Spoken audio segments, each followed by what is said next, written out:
Well, hey there, and welcome to our session called Chief Life Officer.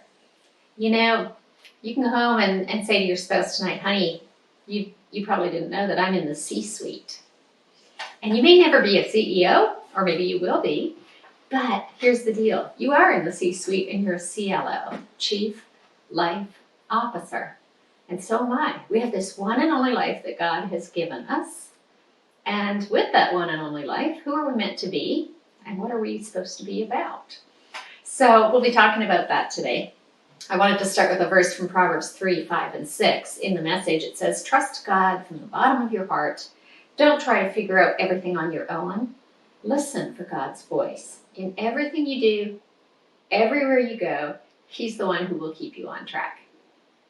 And I just think that's a sweet, sweet way to start this session off. You know, I used to call this session time management. I'm like, hey, that's good for moms, right? Managing your time. But you know what? It is so much more than that.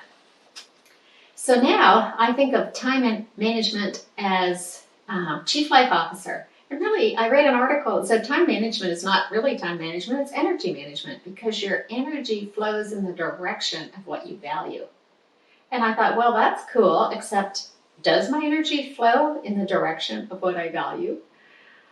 So often it just flows, it fritters away, or it flows along the lines of what society says is important. And so it's just another indicator that, you know what, taking the time, you and your spouse, and sitting down and figuring out what do we really value is just such a worthwhile activity. So today we're going to talk about some energy management, home responsibilities. We're going to talk about simplicity and money. So let's jump into those four. Time management equals energy management. What do you and your spouse value? You can't be every type of family. So which ones are you going to be? I love that you get to choose. It's hard to choose, isn't it? You sit down to write some of these things down and you kind of have these ideas of what kind of family you want to be. We want to be kind, compassionate. Yes, of course, that's good. But then when you really say, what do we value? It takes some real digging and thinking and saying yeses and nos to figure that out. So that is just such important work. That's your homework for this session. Where do your values show up on your calendar? Because how you spend your days is how you spend your life. So if you're going to be Chief Life Officer, that means you're going to manage your days, which means that stuff you value can show up on your calendar to give you a framework and some tracks to run on.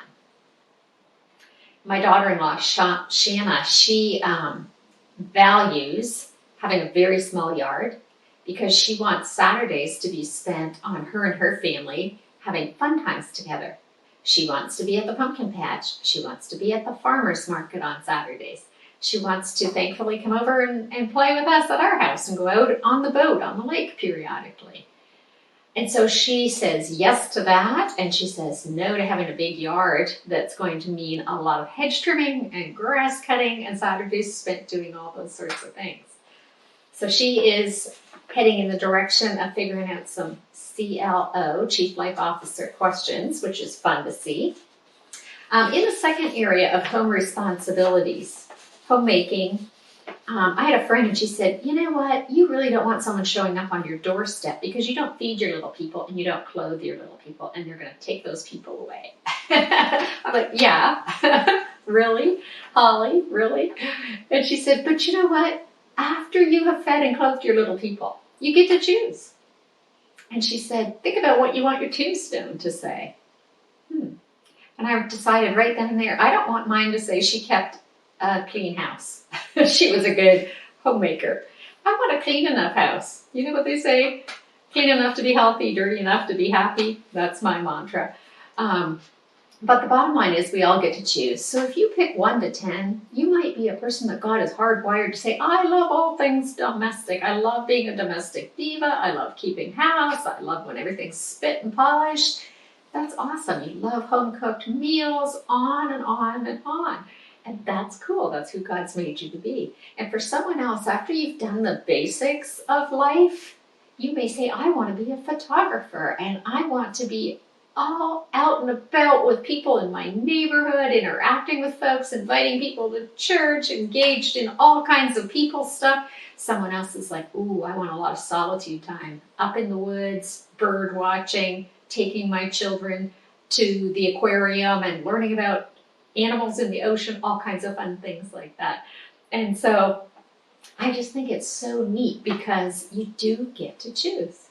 And so if 1, 2, and 3 are the basics of taking care of kids, feeding and clothing, and doing the bare essentials that you have to do, change some sheets, do some laundry, vacuum once in a while, things like that, then after that you do get to choose. You get to choose what kind of a life you want to have. And I think that's so freeing. But if we aren't careful and if we don't give it deep thought, we don't really choose. We just drift along and we default to whatever the culture around us says is important. I think about birthday parties for parents with little children. And this is a tough one because your friends have a little person and they're having a birthday party. But maybe it takes all Saturday morning and maybe your little children have a lot of friends. And so you have to decide, do we want to spend many Saturday mornings at birthday parties with a bunch of other people, most of whom we don't know? And is that how we want to spend our Saturdays? And so in a nice way, you may have to choose some yeses and nos. So there's just one example, but I love that we each get to choose. So what tools can help? I think that's a great question to talk about with a mentor or with other young moms. What tools can help you figure out who you are, how much of this homemaking stuff is your jam, and how much to let go? Could you swap with somebody? Could you, like I had a friend, Kathy, and she wanted me to help her with a Bible study. And she said, you know a lot of stuff about the Bible, and you've got all this. And then she was at my house, and she said, your pantry needs organizing. It's nasty. And she was right. And so I helped her with Bible study stuff and spent my time, effort, and energy, and let my energy flow in that direction. And she came to my house and she let her energy flow in the direction of organizing my pantry, which was awesome. And she was very good at it. So could you swap? And then could you do it 2 for 1? Chief Life Officer, I want to have girlfriends. Chief Life Officer, I want to be physically fit and make sure I'm taking care of my body and getting exercise. Aha, a 2 for 1, there's an idea. So I walk with my girlfriend Tuesday, I run with another girlfriend on Wednesday, and I bike with another one on Thursday. And that way I get my exercise, but I also get my girl time. So that's kind of fun. So there's lots of ways to think about that. Talk about it with your friends. Simplicity. So my daughter Carolyn has a simplicity wardrobe, or a capsule wardrobe. And I said, what's a capsule wardrobe? So she has 30 items or less, and they all have to go with each other. And so she packs for any trip anywhere in the world in about 5 minutes flat, because she just has a very base amount of things. She wears a lot of black, white, and gray, and then throws on splashes of color here and there. But I'm a little bit jealous of her capsule wardrobe because it gives her such a simple life. I haven't quite gotten there yet, but I'm on my way. What would it be like to decide, again, 1 to 10, how simple do you want your life to be? What does that mean for your shopping habits, for your wardrobe, for your children's wardrobes, for the stuff that you have? I go by endless garages when I'm out biking and walking and running. We are a nation that likes stuff. There's no doubt about it. And I think of that Michael Smith song, You'll Never Know the Freedom You Find from the Things You Leave Behind. What would it look like to have less stuff? What about simplicity relative to activities? What about serving? Are you going to join every civic thing you can? Are you going to serve with every serving opportunity at church? Are you going to make the coffee and be the greeter and teach Sunday school and volunteer in the nursery? Or are you going to kind of step back and say, okay, God, what season of life are we in? And who did you make us to be? Should we be out front serving people or behind the scenes serving people? And if we could only pick one area to serve in, what should that area be? And think deeply about it and try some things that really suit and match who God made you to be. So there is some things to think about relative to simplicity. And some of these patterns, if you start this kind of thinking going when your children are young, it's just a huge blessing because it gives you a way of living that it blesses you and serves you well now, but it really does later when life gets more complex and there's more choices to be made. Then you're very grateful that you've gone through the effort of thinking deeply about this kind of stuff early on. Which leads me to family office. So a friend of mine, she said she has an MBA and she worked in an office environment in the business world. And she said, I wish people ran their families more like they run a business. And I said, oh, well, what do you mean? And she said, well, like in a business, you set goals. And then every 3 months, you kind of convene a meeting and you look at each other and you say, okay, what's working? What's not working? What do we need to change? And I thought, wow, that's brilliant. So now we talk about the family office. So our family would be Reeb Inc. Your family would be whatever. Take your last name and put the word Inc. after it. And so when you have little children, what does that look like even? I can see when they're 6, 8, and 10. But talk with your girlfriends and swap ideas on what would it look like to set some goals. What would those goals even be when the kids are young? With you and your spouse, maybe it's the goal to make sure your marriage doesn't get swallowed up in all the kids stuff that comes along with kids. And how could you put those goals on your calendar? Along with a note 3 months out or 6 months out saying, hey, check out that goal we set 6 months ago. How's that working for us? What is working? What's not working? What would it look like to have a little bit of an office structure in our families? Maybe it could serve us quite well. I think that's worth thinking about. And then the last thing is money. I think it's the number 1 or number 2 reason why people get divorced is over financial difficulties. Like that's a huge factor in divorce. And so that's worth thinking about too, isn't it? When you are thinking about chief life officer. If I'm going to manage my life well, a piece of that is going to be, for better or worse, I guess I need to manage my money well.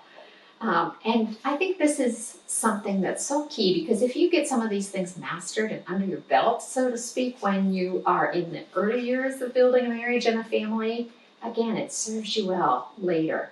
And not only does it allow you to live a more peaceful life now, where you're not constantly caught in the roller coaster of emotions with finding out all sorts of unhappy surprises about where your budget is at, but it allows you to be a blessing to other people as time goes on and to be able to extend the gift of generosity. If we spend every single penny we have on me, myself, and I, and us four and no more, we will never have the opportunity to bless other people around us in any way. And as Christians, it's just so fun to be able to live within our means and below our means such that we can emulate and copy who God is. He's a giver and he's generous. And so if we learn some of these disciplines early in our years, we will have the opportunity to do that as well. So discuss with other moms how you can implement some things that are free or inexpensive into your lives now. Everybody wants to have some fun and go out and have interesting things to do. We used to take our kids up to the Blue Ridge Mountains in North Carolina where we live, and we would park the car at the side of the road. We would climb up the rocks in the river and jump from rock to rock to rock in this really shallow little river, and it was so much fun. And then we'd have a picnic lunch that we brought with us from home. And so we were able to have a wonderful day up in the mountains with, other than the cost of 5 ice cream cones, in Blowing Rock. It was a pretty inexpensive little day, and it's one of our kids' highlights now when they talk about all the fun they had as kids growing up. That's the story that just keeps bubbling to the surface. Our little $10 day, $10 worth of ice cream cones at the ice cream shop in Blowing Rock. So swap ideas with each other about that. If you need to get tools in your toolbox, Google on churches around you. There's always a Dave Ramsey program or a Financial Peace University that can really help if you didn't see modeled well how to manage your money in your family origin growing up. Maybe you don't know how to set a budget yet. Really stick with it and see the value that that brings to your life. Who cares if you haven't learned it yet? This is a good time to start. So dig into that. And then it's actually fun once you get going. I never believed I would have said that, because I didn't like the idea of the work and the discipline of setting up a budget on the front end, but now it's fun. And it allows us to be generous, which is funner. It's so fun to be able to be generous. And you can even do a lot of online stuff. You guys are young and hip and you know all about online stuff. There's Mint and there's all sorts of online money management tools that are helpful. And you can even send savings money on ahead to savings categories first before you pay your bills, and then automatically you've got a slush fund, an emergency fund, whatever. So that's really neat. To be able to do that. And so I'll just wrap up with one more verse, which is Ephesians 5:15-16. The Bible says, be very careful then how you live, not as unwise, but as wise, making the most of every opportunity. And I think that's a wonderful verse relative to the idea of stewarding, celebrating, and enjoying your one and only precious life that God has given you as Chief Life Officer.